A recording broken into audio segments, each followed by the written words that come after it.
You're listening to the Options Insider Radio Network, the home of the Options Podcast. For more quality options programs, visit theoptionsinsider.com or search for Options Insider Radio Network in your podcast provider of choice. Listeners can also access all of our programming through our mobile app available in the iTunes and Google Play stores. Select programs are also available via live stream at mixlr.com/options-insider. That's mixlr.com/options-insider. Don't forget to follow along with your favorite programs and submit your own questions for the hosts at twitter.com/options, stocktwits.com/options, facebook.com/theoptionsinsider, or via questions at theoptionsinsider.com.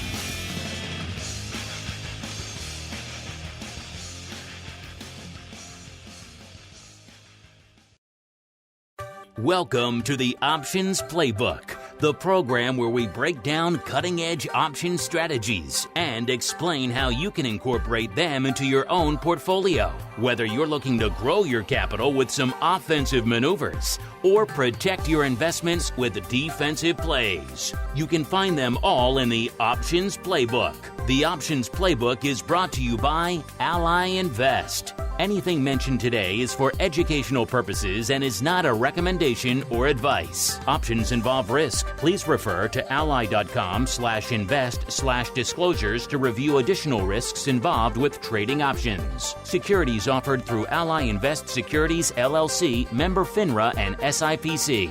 Now, let's open the playbook and get started. Welcome to Options Playbook Radio. I'm your host, Brian Overby, Ally Invest Senior Options Analyst and author of the Options Playbook. All right, so last week we did a very short-term trade. Talked a lot about where the VIX was at relative to the S&P 500 index. The fact that we were above the 30 handle last week. We decided that we were going to do a very short-term butterfly that should have worked out just fine, as a matter of fact. When we looked at doing the butterfly, the markets were live. It was in the morning of June 16th. We had the market at 36.68. We're going to round off a little bit because the markets were rocking and rolling while we were doing the podcast last week. And we were just going to be a little bit bearish for one day.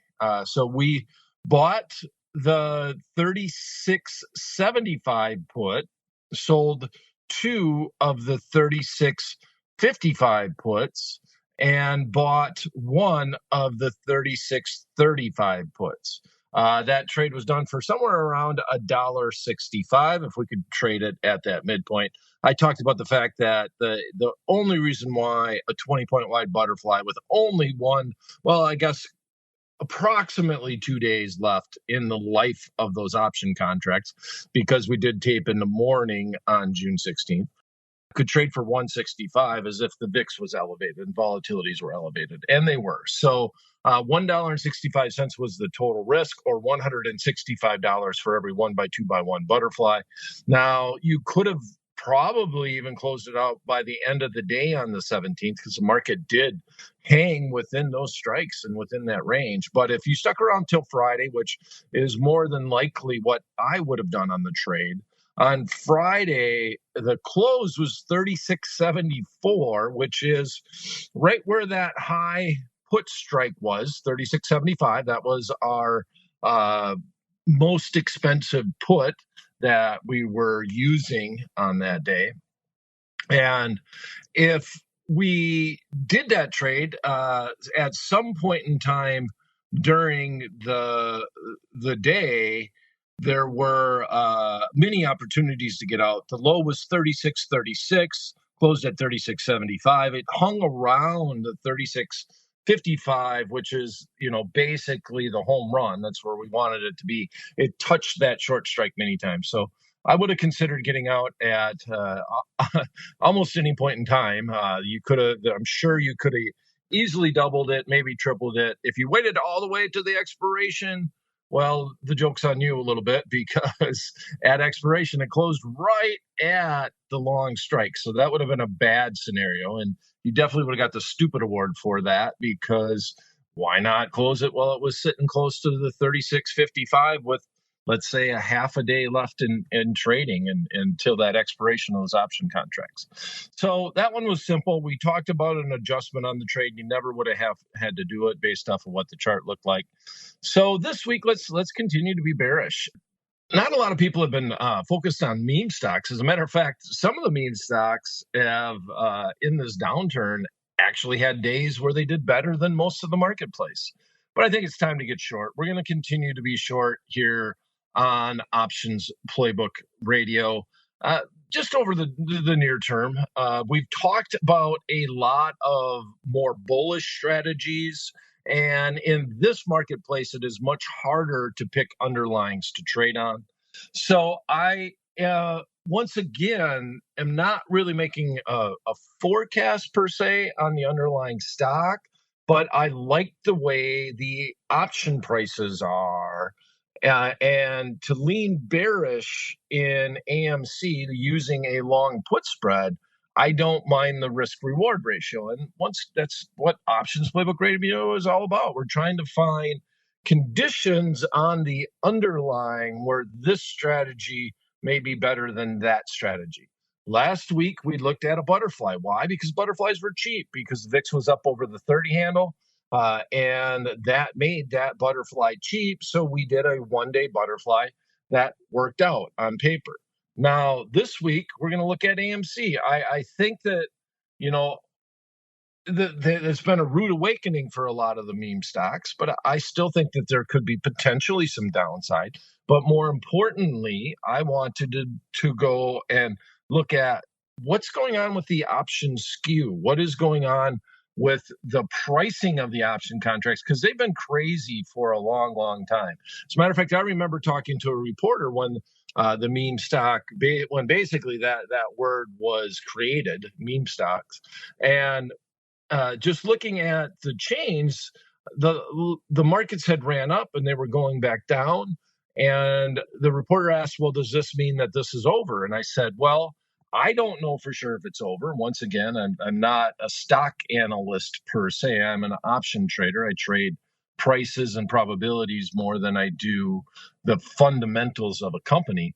But the option marketplace says that it's not, just because of the way people are willing to pay up for way out of the money calls. And that happened to be true. The market had more than one run to the upside and then another dip to the downside on a lot of the stocks like AMC, GameStop. Those are two of the biggest ones that they had a lot of activity on.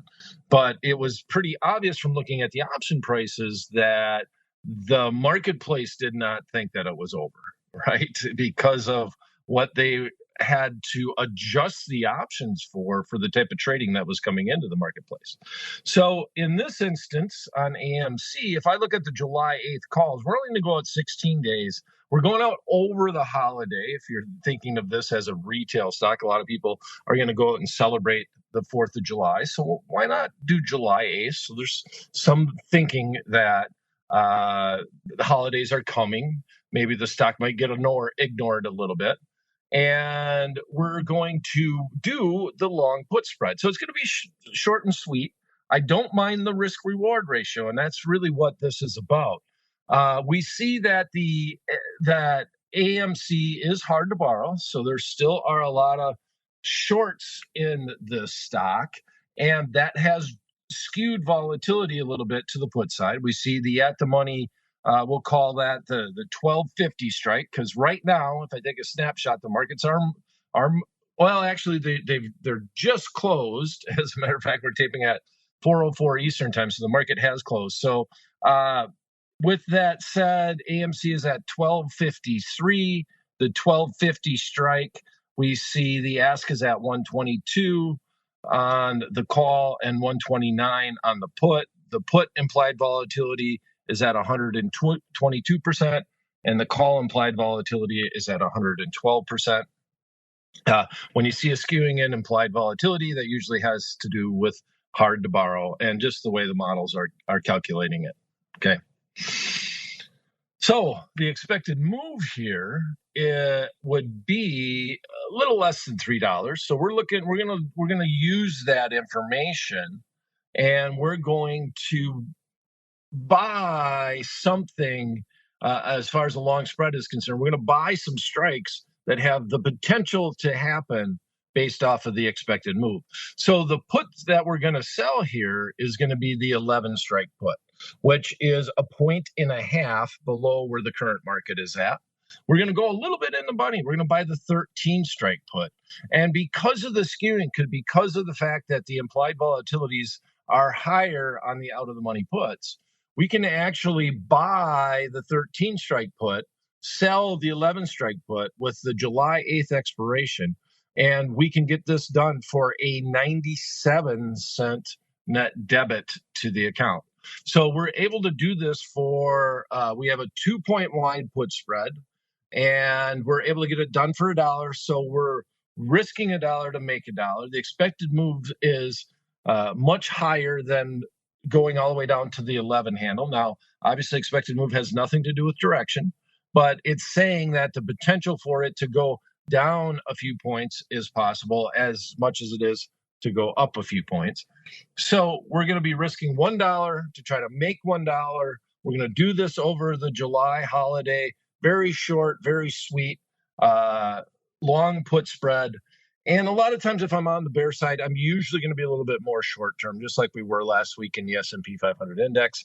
Don't ever know when the exact bounce is going to happen. The July 8th expiration has 16 days remaining until that expiration date. So last recap here, AMC, we're going to get bearish with a long put spread. We're looking at the July 8th expiration. We're going to be buying the 13 strike put, selling the 11 strike put. Doing this for a net debit at the midpoint of 97 cents plus commissions. Basically risking $1 to try to make $1 by that July 8th expiration. All right, that's it for this episode of Options Playbook Radio.